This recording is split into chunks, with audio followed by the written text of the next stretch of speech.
овие најдобри млади програмери практично ќе имаат можноста и да презентираат, односно да ја представуваат Република Македонија на меѓународните надпреварувања по информатика, и тоа почнувајќи од Балканската олимпијада која што ќе се одржи во Русе, Бугарија, конкретно овој месец, и секако Светската олимпијада по информатика и програмирање, која што од 26 јули па се до 2 август ќе се одржи во Казахстан. Дополнително на тоа,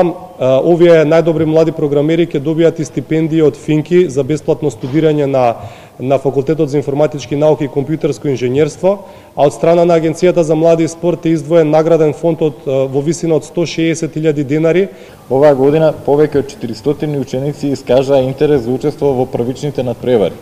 и очекувам тоа да биде уште повеќе во наредните годините кои што следат. На учениците им овозможуваме контакт со нас, со Сдруженијето на информатичарите, и контакт со